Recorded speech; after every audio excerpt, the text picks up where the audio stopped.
buat kalian yang malu ataupun belum mulai sama sekali, mungkin bukan kalian nggak bisa maju ataupun kalian berpikiran ya aku stay di sini terus, tapi semua orang punya masanya masing-masing dan kalian bisa mulai hari ini karena nonton podcast ini, karena personal branding itu dimulai dari diri sendiri dan diri sendiri itu PR-nya buat diri sendiri juga. Mungkin dari aku gitu. Kalau dari aku sih lebih ke step by stepnya ya. Step by stepnya kalian boleh cari tahu di sebuah buku, yaitu judulnya Cult It, dimana itu tuh ngebahas tentang diri kita dengan personal branding kita. Jadi buat kalian yang penasaran, apalagi Gen Z yang lagi hype-hypenya tentang personal branding, boleh kalian kepoin bukunya aja. Oh. Ganti gaya. Our house. Nah gitu. Halo Sobat Timeline, kembali lagi di podcast Ngopi Bareng PR. Nah kali ini aku mau bahas tentang apa sih itu PR dan juga apa itu personal branding.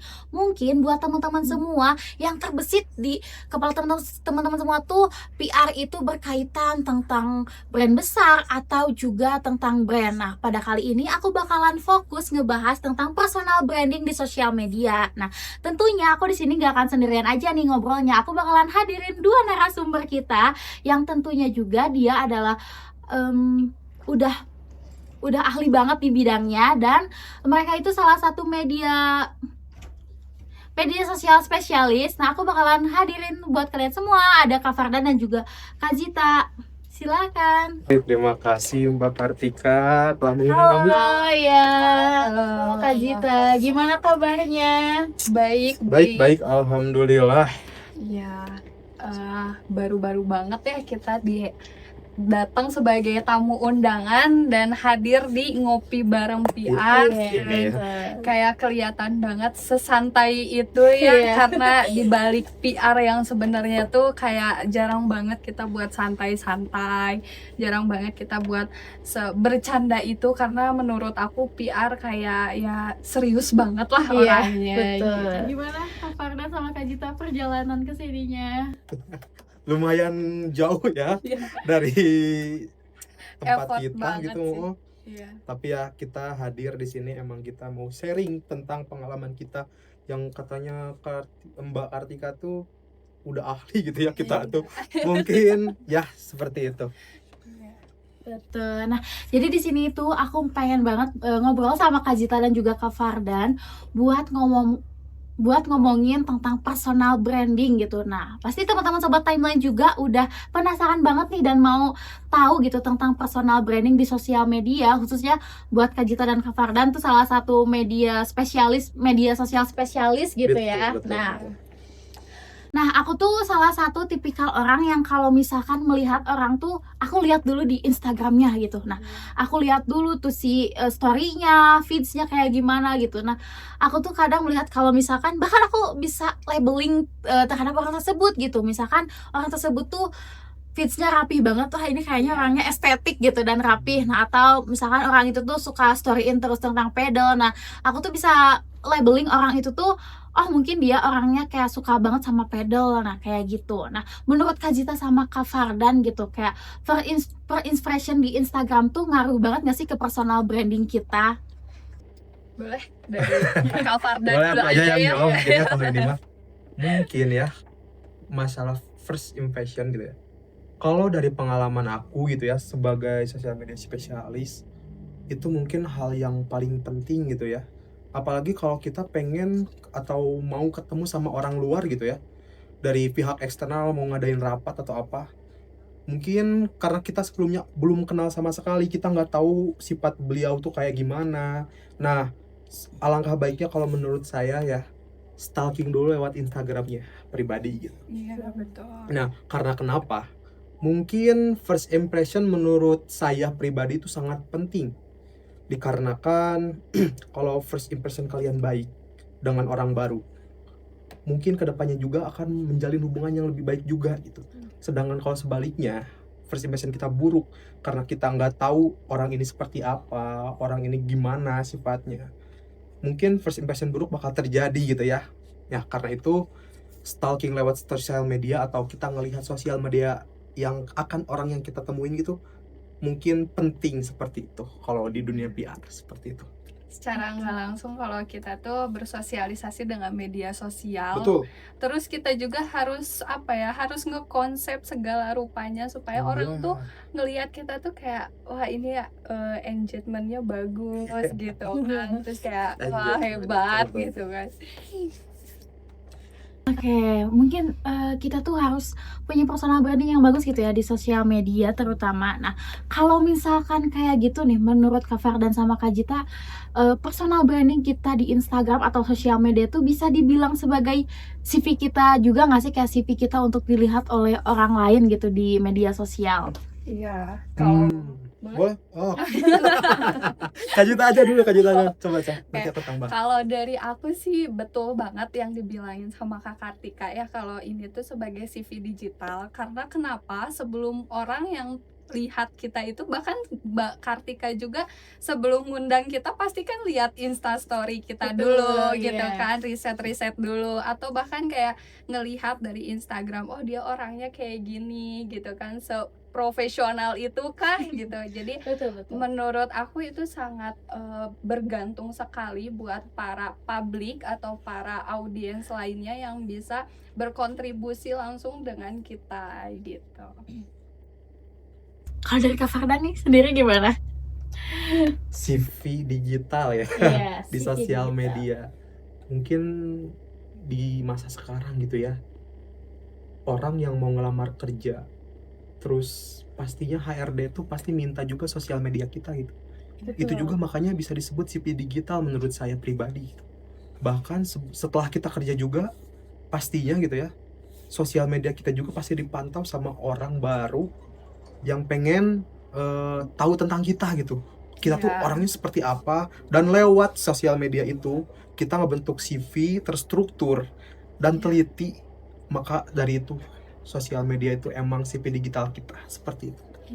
Iya betul, mungkin sekarang juga kebanyakan HR tuh ngelihat dulu sosial medianya gitu ya, kayak history riwayat di sosial medianya tuh seperti apa. Nah, Iya, bukan hanya perusahaan-perusahaan gitu ya yang bisa nerima bahkan lihat, tapi netizen zaman sekarang juga kan udah pada pinter ya. Iya betul netizen. Kayak wah rasisnya tuh bener-bener gitu kalau misalnya itu berita tentang negatif gitu kan. Betul. Contohnya ya kayak berita perselingkuhan gitu ya, berat banget yang lagi perselingkuhan. banyak banget di hype-hype-nya itu Iya. dibahas gitu di media sosial. Ngomong hal yang seperti itu kan, hal itu tuh membuat persepsi publik terhadap kita sendiri gitu ya, kayak bagaimana kita dilihat oleh publik. Nah, terus juga tadi Kak Jita sempat singgung tentang viral gitu ya. Nah, itu tuh kayak gimana sih caranya kita tuh bisa nge-branding yang baik di sosial media gitu, dan tidak mengundang persepsi yang negatif gitu di sosial media tuh, biar citra kita tuh bagus gitu di sosial media.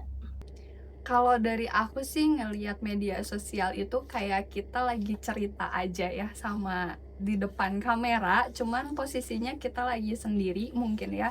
Cuman di samping itu semua kita harus meriset atau mencerna ulang apakah layak untuk diposting atau tidak gitu ya.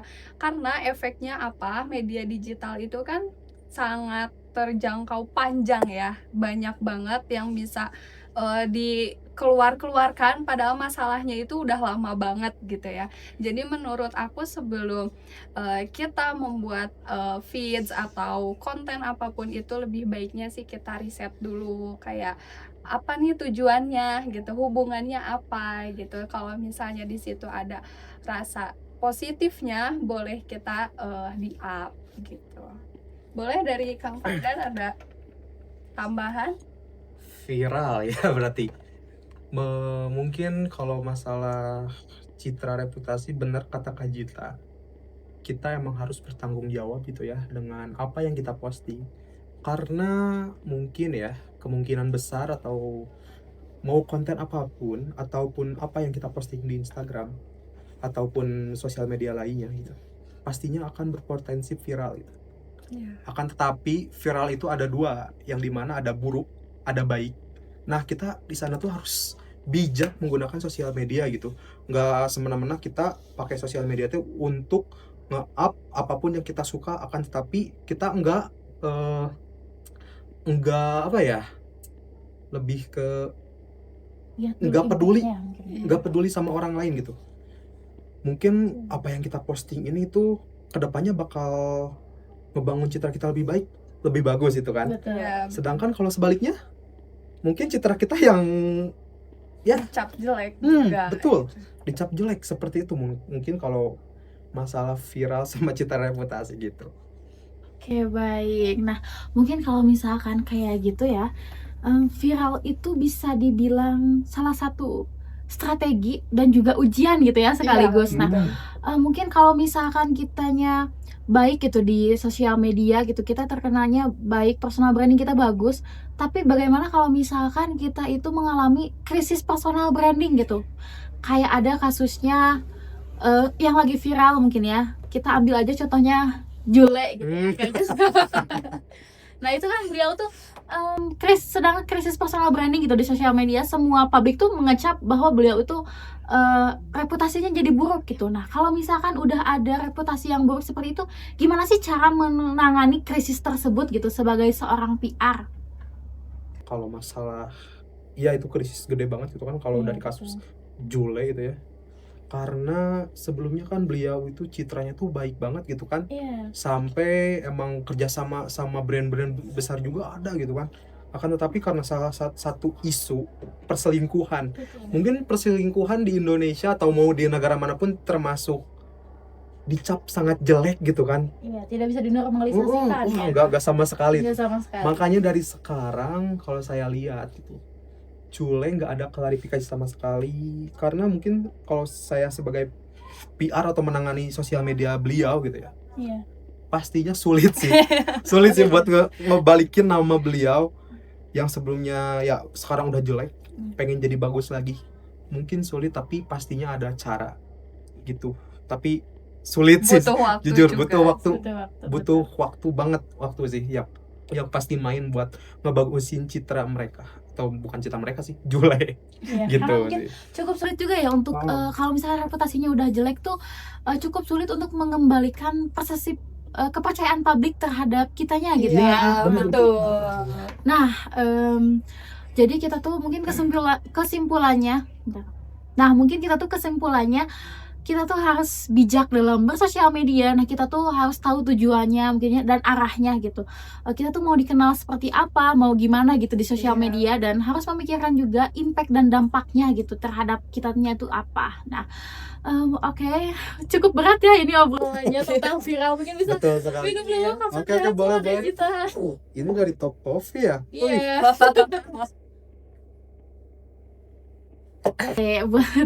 Tadi pembahasan cukup berat ya tentang viral-viral itu. Iya, Nah, betul. jadi buat Kak Zita sama Kak Fardan, kita tuh harus tahu dulu mungkin ya, kayak ya kita harus bijak gitu dalam bersosial media. Nah, kira-kira dari Kak Zita sama Kak Fardan tuh ada tips nggak sih buat kita gimana caranya buat personal branding kita tuh tetap tepat sasaran gitu di sosial media tuh? Boleh. Kak Fardan dulu. Aku. Iya. Tapi tepat sasarannya dalam rangka apa ini, Teh? Coba. Kayak misalkan kita tuh biar nggak salah langkah dalam mempersonal branding kita gitu, kayak dalam membranding kita di sosial media gitu. Oke. Mungkin ya, menurut saya pribadi gitu ya, setiap orang atau setiap manusia itu PR-nya buat dirinya masing-masing gitu kan. Iya. Nah, tapi yang ngebedain tuh mau dibawa ke arah mana gitu brandingnya tuh. Karena misal orang ini, saya ambil contoh siapa ya, yang lagi viral lagi gitu. Viral lagi ya. Tapi ini positif ya, Oke. Fajar Sad Boy kali ya, yang awalnya tuh dia brandingnya tuh dari sedih gitu kan, Fajar Sad Boy gitu kan, ada kata sad boy-nya. Tapi dia tuh bisa nge-branding dirinya sendiri hingga sampai sekarang tuh dia masih aktif di TV gitu. Karena apa? Karena citra dia tuh terbentuk lewat sad boy gitu. Bahkan dia juga dari citra yang sebelumnya terkenal karena mungkin kalau bisa dikatain apa ya, kurang baik gitu ya, karena sad boy, karena perempuan bisa nangis, akan tetapi dari citra itu dia bisa ngerubah yang awalnya jelek jadi bagus gitu. Bahkan sekarang juga beliau tersebut rame gitu ya di sosial media, masuk ke podcast manapun gitu kan. Nah kayak gitu sih kalau menurut aku contohnya. Terakhir lihat Fajar sad boy itu ikutan idol. Dia Ya itu loh, itu loh. Bahkan dari sebelumnya tuh kayak cuman Sad sad boy nangis gitu kan, tapi bahkan bisa. sampai sekarang dia mau bikin lagu loh, coba bayangin. Iya. Sampai bikin lagu loh. Dari apa? Dari citra dia loh, dari gitu loh. Ngambil tapi ngangkat. jujur dulu saya ngelihat Fajar sad boy itu kayak apa sih ini orang gitu, cowok Iya. kok nangis gitu, kayak apa sih Alay maksa aja gitu gitu, kan. kayak alay. Tapi buat sekarang kayak saya juga cukup appreciate gitu ya ngelihat dia tuh di sosial media sekarang, banyak menghiburnya, terus juga aktif, kayak banyak diundang TV gitu ya, bahkan dia sampai main film layar lebar juga. Betul. Dan kemarin lucu banget aku nonton di Idol itu Fajar sad boy yang lagunya juga udah rilis di Spotify. Iya. Boleh ya guys, didengerin aja. Iya. Jadi mungkin Fajar sad boy lebih ke konsisten kali ya dari citra dia. Tanpa kita ketahui juga ya, dia menghibur, tetap menghibur, tapi walaupun alay ya masuk aja lah karena ya hiburan. Nah, tapi kalau itu kan dari ranah konten kreator kan. Betul. Tapi kalau kita bakal ngulik lebih dalam di PR branding perusahaan gitu kan. Biar gak salah langkah, kalau di PR branding ya, misal branding, ada contoh brand gak yang kamu tahu gitu Mbak Cita? Saya jadi host ini Mbak. Mungkin kalau dari saya waktu itu pernah saya meneliti brand tentang Pimples, tapi itu kesalahan dari produknya. Cuman langsung diklarifikasi, tapi apa ya, akibatnya itu langsung buruk sih buat si para apa ya, para klien kita, khususnya kan brand Pimples itu adalah brand kecantikan gitu. Jadi lebih dominan ke perempuan. Penyelesaiannya untuk PR juga, pertama PR-nya itu udah benar banget, langsung ngeklarifikasi. Tapi yang kedua itu dia tidak apa ya, tidak ada lebih lanjut, berita lebih lanjutnya bagaimana sih korban-korban yang sudah kena dampaknya gitu oleh si Pimples ini. Jadi perlu dibenahi dan mungkin perlu sedikit pembuktian juga ya, karena kalau misalnya tidak ada pembuktian, netizen itu seolah-olah sudah langsung udahlah cut off gitu. Iya benar, berarti salah langkah itu sangat dampaknya lumayan ya. Iya betul. Buat brand gitu. Oke, mungkin gitu sih. Nah mungkin kayak kesimpulannya, pelajaran yang bisa kita ambil gitu dari personal brandingnya Fajar sad boy itu, beliau itu cukup konsisten gitu ya di sosial medianya gitu. Bahkan beliau tuh bisa merubah persepsi publik menjadi baik gitu, yang awalnya kita ngejudge gitu kayak apa sih ini nangis-nangis, tapi sekarang kayak dia tuh memiliki prestasi gitu dan konsisten dalam personal brandingnya. Nah buat Kak Fardan sama Kak Jita, gimana sih, kayak sepenting apa gitu arah sama tujuan personal branding itu? Boleh. Arah tujuan, mungkin tadi sempat saya sebut gitu ya. Arah tujuan tuh kan tentunya tiap orang tuh emang beda-beda ya. Orang ini misal mau fokus ke editing, orang ini mau fokus ke konten kreator yang humor gitu. Nah, gimana caranya biar dia tuh bisa nge-branding ilmu atau skill yang dia punya lewat sosial media. Nah, mungkin bisa kita ambil contoh rekan saya, mungkin Faiz ya. Iya, Faiz. Dia sebelumnya anak gunung dan dia anak ilmu komunikasi juga. Dan dia aktif di sosial media sebagai konten kreator dan lebih ke humor bahasa Sunda gitu. Kalau dia tuh nge-branding dirinya sendiri dengan konten-konten lucu. Dan satu lagi mungkin ada rekan saya, siapa ya, Haisal kali ya. Dia juga nggak beda jauh, kontennya hampir sama dan saya juga sering ketemu gitu ya sama beliau. dan konten-kontennya juga terbilang cukup trending gitu ya, karena ngikutin tren-tren yang ada gitu. Iya, Kayak gitu sih. mungkin Mungkin- kalau tambahan dari saya untuk branding perusahaannya mungkin harus terpaku pada 3 konsep juga ya. Konsep yang pertama itu kita harus kasih kepercayaan, terus yang kedua kita harus tanggung jawab, yang ketiga juga kita harus amanah gitu. Jadi selain dari 3 konsep itu mungkin orang lain tidak akan percaya gitu, orang lain tidak akan gak usah kerja sama dia gitu, karena brandnya aja gak jelas gitu. Jadi seolah-olah 3 hal itu tuh sangat penting dalam sebuah brand di perusahaan. Betul. Oke, Kak Fardan sama Kak Jita. Tapi jujur Kak Jita, aku tuh penasaran banget sama yang dibahas Kak Jita tadi, yang tentang tiga konsep di branding itu. Nah, apakah kayak 3 konsep itu tuh bisa dikaitkan gak sih atau digunakan dalam personal branding gitu nih kira-kira? 3 konsep itu bisa banget disangkutin buat personal branding gitu, karena itu penting banget apalagi buat seorang PR gitu ya. PR itu harus ramah, iya, juga bahkan tergantung lawan bicaranya, tapi yang jelas feedback itu benar-benar dipakai sih gitu. Betul. Nah, jadi tadi tuh kayak ada 3 konsep tentang kepercayaan, amanah, dan juga tanggung jawab. Nah, ini tuh harus sebagai pondasi personal branding mungkin ya Kak Jita, seperti itu. Oke, baik. Terima kasih Kak Jita. Itu bisa saya terapkan juga ya buat personal branding saya. Oke, Kak Jita sama Kak Fardan. Di sini aku cukup penasaran nih. Aku mau tanya lagi ya. Boleh. Oke, nah menurut Kak Jita seberapa penting sih PR digital itu mempunyai etika untuk personal branding gitu, buat ngebangun personal branding itu gitu, kayak etikanya itu seperti apa dan seberapa penting itu etikanya itu? Etika digital itu sih menurut aku itu adalah sebuah fondasi yang benar-benar kuat gitu ya, karena selain kita melakukan sesuatu juga kita harus mikirin dulu kan, kita harus bagaimana gitu kan.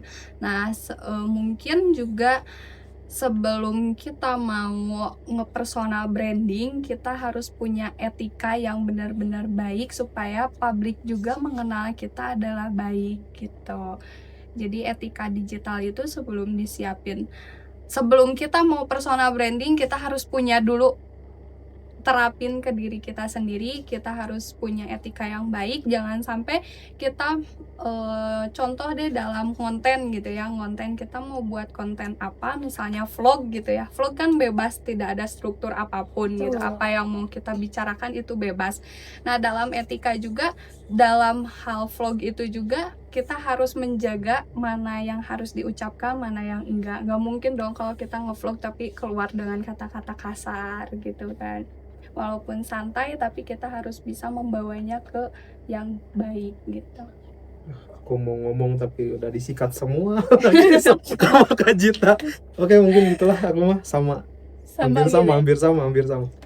Oke, nah jadi etika digital itu sangat penting gitu ya buat personal branding kita. Nah, tapi untuk kita sendiri gitu, kalau misalkan mau personal branding melalui melalui konten-konten yang kita share di sosial media. Nah, gimana sih caranya kita tuh supaya punya prinsip gitu dan nggak gampang terbawa arus tren gitu ya di sosial media gitu, kayak karena kan sekarang kayak banyak banget tren-tren tuh kayak wah udah ribuan banget gitu, kayak dalam sehari FOMO, betul banget FOMO. Nah, kayak gitu gimana sih caranya kita tuh biar tetap konsisten sama personal branding kita dan punya prinsip gitu, biar nggak FOMO itu tadi gitu, Kak Jita sama Kak Fardan?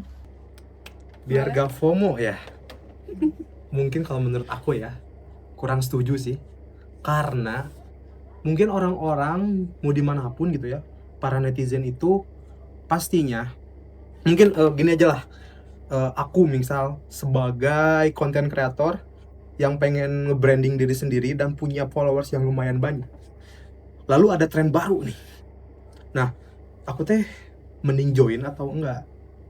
Nah, mungkin kalau aku pasti join, karena apa?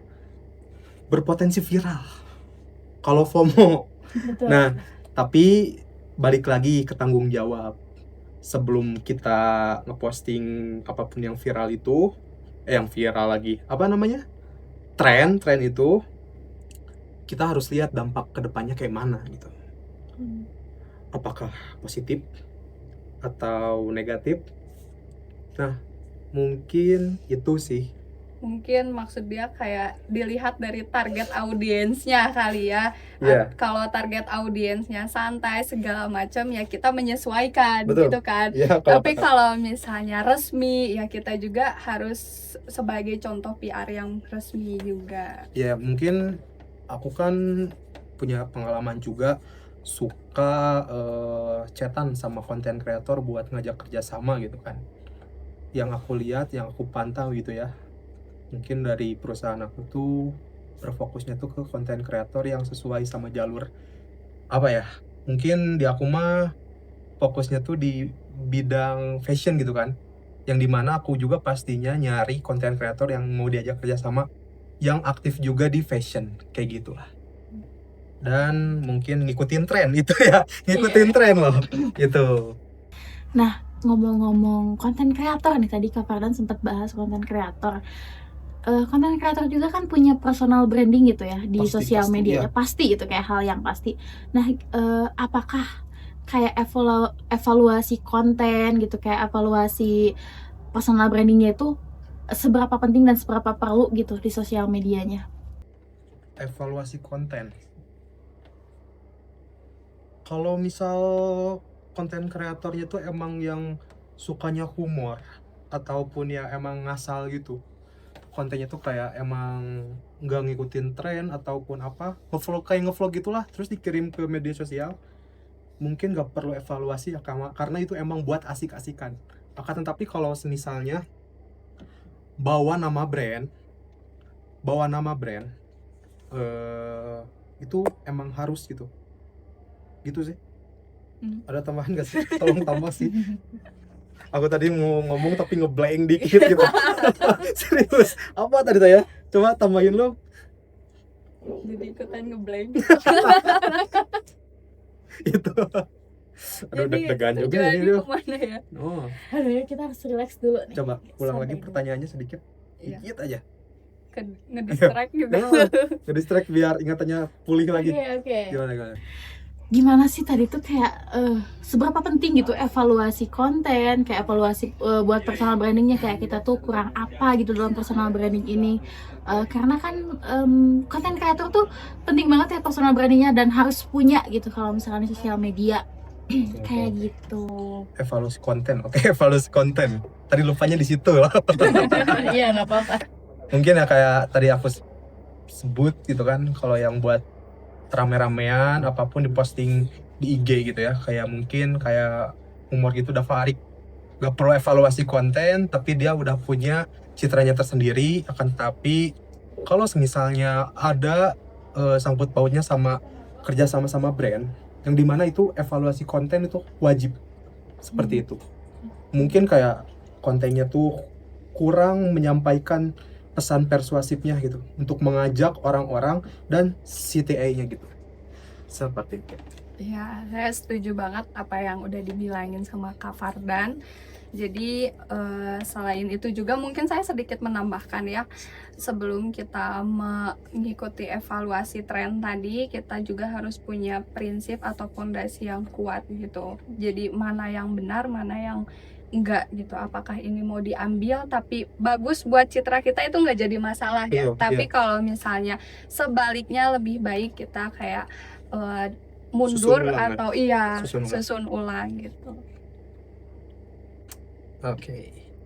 Oke. Menarik ya jawabannya, dan mungkin dapat disimpulkan juga tadi apa yang dibahas sama Kak Fardan itu, kalau misalkan kita ikut tren atau FOMO tuh nggak apa-apa, yang penting kita bisa tanggung jawab dan tahu gitu impactnya apa Betul, gitu. betul. Dan selagi tidak merugikan itu nggak apa-apa ya, kita Ya. bisa ikut tren itu. Dan mungkin dapat disimpulkan juga ya dari obrolan kita tadi, aduh kita udah gak kerasa banget udah di penghujung acara ini ya. Udah mau akhir ini. Masalahnya. Oh, Mungkin dapat disimpulkan gitu ya dari obrolan tadi, kita bahas tentang personal branding dan juga era digital gitu, tentang content creator, personal branding, banyak banget yang kita bahas. Nah, personal branding tuh bukan tentang postingan aja atau follower atau viral, tapi juga soal kesadaran diri dan juga strategi gitu, strategi komunikasi. Terus juga kita harus punya ada di sosial media, dan juga kita tuh harus bijak juga sebagai pengguna sosial media gitu ya. Nggak bisa asal posting, nggak bisa asal ikut tren gitu. Kita harus tahu dampak yang akan terjadi ke depannya seperti apa. Nah, seperti itu mungkin ya Kak Zita dan Kak Fardan. Terima kasih banget udah datang ke Ngopi Bareng PR. Kayak udah gak kerasa banget kita udah di penghujung acara aja. Oke nih, aku yang terakhir ya. Mungkin dari Kak Fardan sama Kak Zita ada gak sih tips dan triknya buat personal branding buat teman-teman sobat timeline biar tahu lebih dalam lagi gitu? Boleh Kang Fardan dulu. Mungkin dari aku ya, buat kalian yang malu ataupun belum mulai sama sekali, mungkin bukan kalian nggak bisa maju ataupun kalian berpikiran ya aku stay di sini terus, tapi semua orang punya masanya masing-masing dan kalian bisa mulai hari ini karena nonton podcast ini. Karena personal branding itu dimulai dari diri sendiri, dan diri sendiri itu PR-nya buat diri sendiri juga. Mungkin dari aku gitu. Kalau dari aku sih lebih ke step by stepnya ya. Step by stepnya kalian boleh cari tahu di sebuah buku, yaitu judulnya Cult It, dimana itu tuh ngebahas tentang diri kita dengan personal branding kita. Jadi buat kalian yang penasaran, apalagi Gen Z yang lagi hype-hypenya tentang personal branding, boleh kalian kepoin bukunya aja. Oke, kita udah di penghujung acara. Makasih banget buat Kak Zita sama Kak Fardan yang udah sempetin datang ke Ngopi Bareng PR ya. Dan juga buat teman-teman sobat Timeline, terima kasih banyak udah nonton podcast kita dari awal sampai akhir. Sampai ketemu lagi di podcast berikutnya. Bye-bye. Ganti gaya. Our house. Nah gitu.